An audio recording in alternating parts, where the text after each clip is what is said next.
ጠቅላይ ሚኒስትር አብይ አህመድ የሚመሩት መንግስት በአስቸኳይ ህወሓት ላይ እርምጃ እንዲወስድ ተቋሙ ጠየቀ። በአስቸኳይ እርምጃ ይወሰድ ካልሆነም ከባድ አደጋ ይከሰታል ሲልም አስጠንቅቋል። ወይዘሮ ኬሪያ በበኩላቸው ህወሓት፣ ሻዕቢያና ፋኖ ሀገሪቱን መንግስት አልባ ለማድረግ እየሰሩ ነው ሲሉ ከሰዋል። ታደምጡታላችሁ። ጄኔራሎቹ የሞት ፍርድ ተፈረደባቸው። ጄኔራሎቹ ላይ አስደንጋጭ እርምጃ ተወስዷል። የእርምጃ ትኩሳቱን ይበልጥ እንዳያባብሰው ተሰግቷል። ጄኔራሎቹ ላይ የሞት ፍርድ የተፈረደው የጦሩ ምክትል አለቃ በአዲስ አበባ መደራደር እፈልጋለሁ ባሉ ማግስት ነው።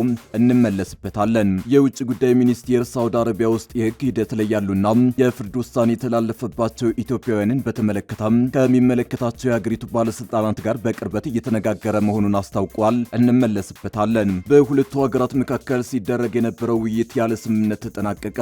ኢራንና ኦማን በሆርሙዝ ወሽመጥ የሚደረግ የመርከቦችን ጉዞ በተመለከተ ያደረጉት ንግግር በአሜሪካ ጫና ስምምነት ላይ መድረስ እንዳልቻሉ ተነግሯል። በዝርዝር ታደምጡታላችሁ። አክብሮታዊ ሰላምታችን በያላችሁበት የዓለም ዳርቻ የረሳችሁ የተወደዳችሁ የአንድ አፍታ ሚዲያ ቤተሰቦች ከአንድ አፍታ ለአሁኑ መደመጥ አለባቸው ያልናቸውን ዜናዎች ወደ እናንተ የምናደርስበት ሰዓት ላይ ተገኝተናል። አብራችሁን ትቆዩት ዘንድ ግብዣችን ነው።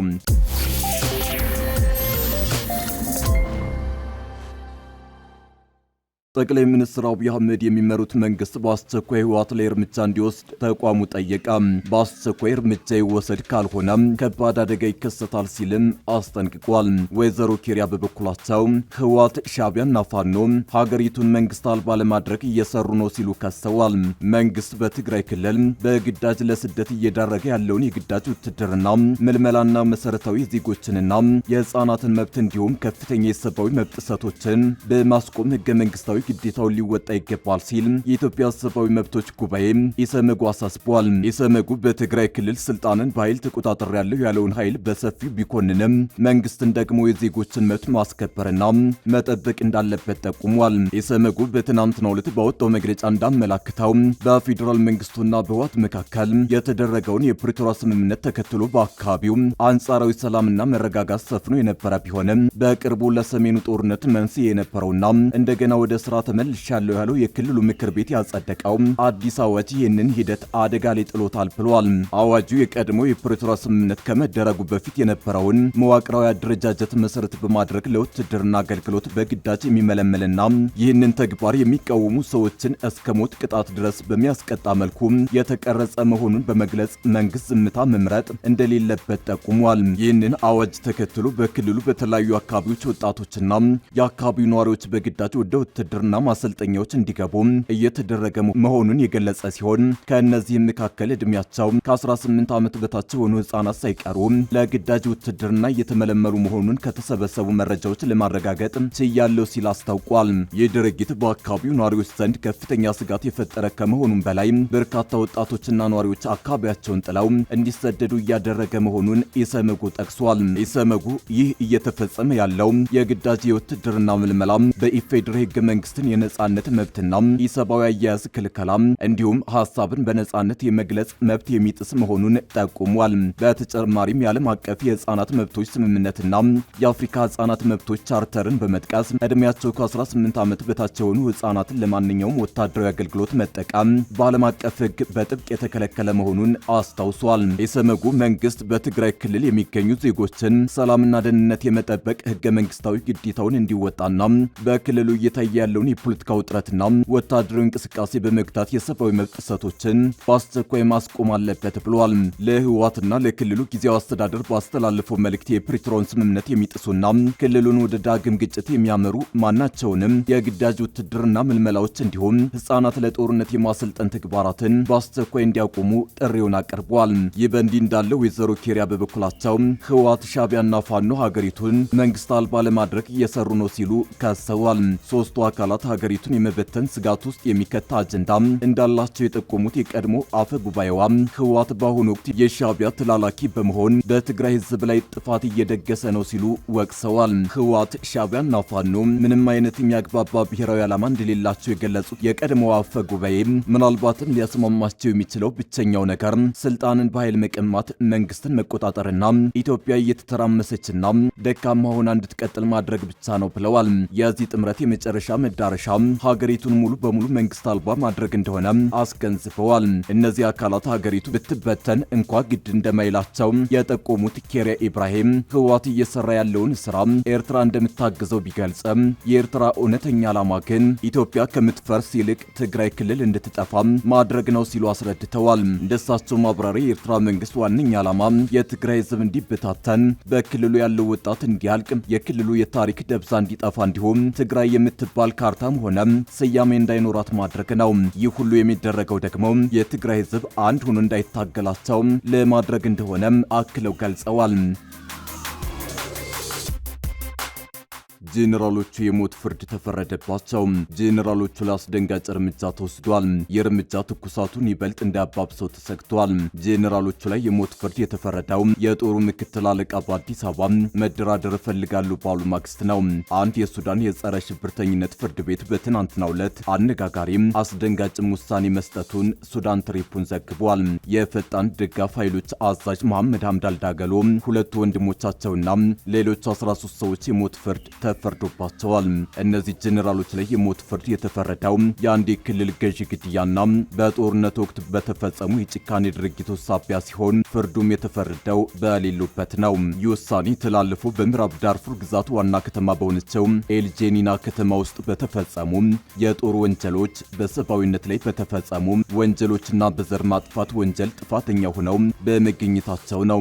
የምዕራብ ዳርፉር ገዢ የነበሩት ሐሚስ አባካር በሰኔ 2023 የተገደሉት የፈጣን ደጋፍ ኃይሎች ተዋጊዎች እሳቸውን በቁጥጥር ስር ከዋሉ በኋላ የክልሉ አዛዥ አብዱል ረህማን ጁማ ባርካላ በተገኙበት ወደ አካባቢው ዋና መስሪያ ቤት ካመጧቸው ከጥቂት ጊዜ በኋላ ነበር።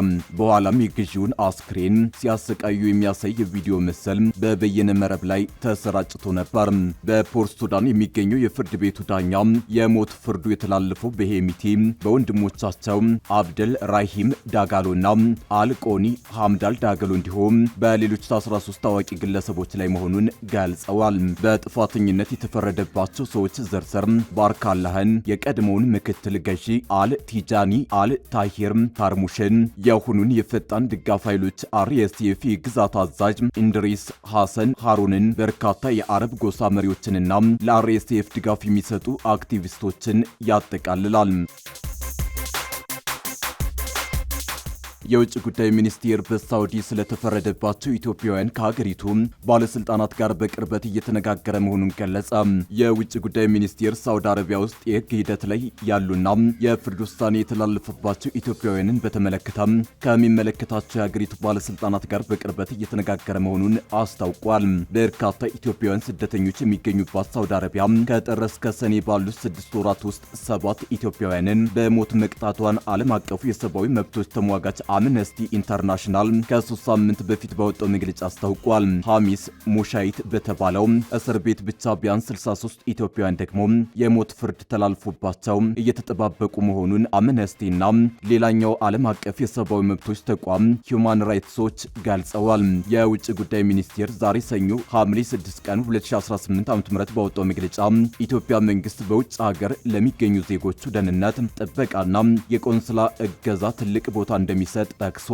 ከዚህ ጋር በተያያዘ መንግስት የህግ ሂደት ላይ ያሉና የፍርድ ውሳኔ የተላለፈባቸው ኢትዮጵያውያንን በተመለከተ ከሳውዲ ጋር በከፍተኛ የመንግስት ደረጃ መነጋገር እንደቀጠለ ገልጿል።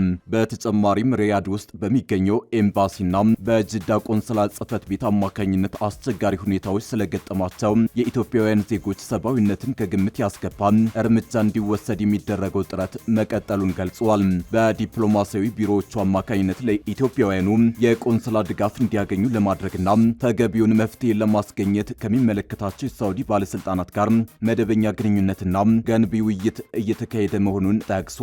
ሚኒስቴር መስሪያ ቤቱ እንደሚገልጸው ጥረቶቹ ሳውዲ ውስጥ ፍርድ የተፈረደባቸው በአጠቃላይ 1971 ኢትዮጵያውያን ንጉሳዊ ምህረት እንዲያገኙ አስችለዋል። እነዚህን ኢትዮጵያውያን ወደ ሀገራቸው የመመለስ ተግባር መጀመሩንም በመግለጫው አንስቷል።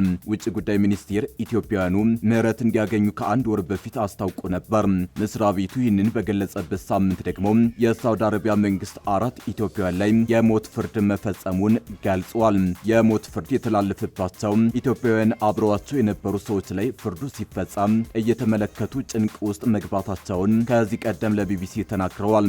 ኢትዮጵያውያኑን ለሞት ፍርድ ያበቃቸው የህግ ሂደት ተገቢውን መንገድ ያልተከተለ እንደሆነ በማንሳት ይከሳሉ። ዛሬ መግለጫ ያወጣው የውጭ ጉዳይ ሚኒስቴር በበኩሉ በውጭ የሚገኙ ኢትዮጵያውያንን ጥቅም፣ መብትና ደህንነት ለማስጠበቅ የሚያስችሉ የዲፕሎማሲና የቆንስላ አማራጮችን በሙሉ መጠቀም እንደሚቀጥል አስታውቋል።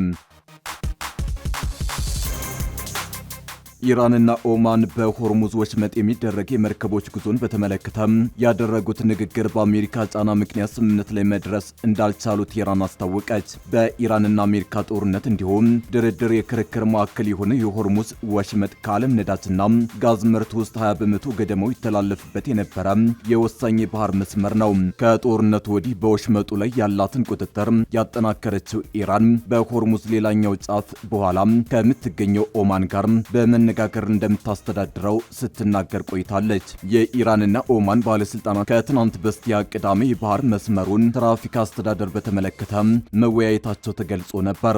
የኢራን የውጭ ጉዳይ ሚኒስትር ቃል አቀባይ እስማኤል ባቃኢ ዛሬ ሰኞ ውይይቱን አስመልክቶ በሰጡት መግለጫ በኦማን ዋና ከተማ በተካሄደው ውይይት ስምምነት ላይ አለመደረሱን አስታውቀዋል። ቃል አቀባዩ ቅዳሜ ዕለት ሞስካቶ ውስጥ የተደረገው ንግግር ከአሜሪካ ጋር በተፈረመው የመግባቢያ ስምምነት አንቀጽ 5 ላይ በሚገኘው የሆርሙዝ ወሽመጥ ጉዳይ ላይ ብቻ ያተኮረ ነበር ብለዋል። አክለውም አሜሪካ ግልጽና ድብቅ በኦማን ላይ ባሳደረችው ጫና ምክንያት መከናወን የነበረበት ነገር ባለመሳካቱና ባለመፈጸሙ አዝነናል ሲሉ ዋሽንግተንን ተጠያቂ አድርገዋል። ይህ በእንዲህ እንዳለ ኢራን ሆርሙዝ በድጋሚ መዘጋቱን ካስታወቀች በኋላ ከትናንት ምሽት አንስቶ እስካሁን ምንም መርከብ በወሽመጡ እንዳላለፈ ማሪን ትራፊክ ከተሰኘው የመርከቦች ጉዞ መከታተያ ድረገጽ የተገኘው መረጃ አሳይቷል። ኢራን የአሜሪካ ጦር በሚያደርገው ህገወጥ እንቅስቃሴ ምክንያት በአሁኑ ሰዓት በሆርሙዝ በኩል ጉዞ ማድረግ የማይቻል መሆኑን በትናንትናው ዕለት ገልጾ ነበር። አሜሪካ በበኩሏ ወሳኙ የባህር መተላለፊያ ክፍት ነው በሚል አቋሟ ጸንታለች። የአሜሪካ ማዕከላዊ ዕዝ ባወጣው መግለጫ ሆርሙዝ ክፍት እንደሆነ እንዲሁም ጦሩ የመርከብ ጉዞ ነጻነትን ለማስጠበቅ ዝግጁ መሆኑን ገልጿል።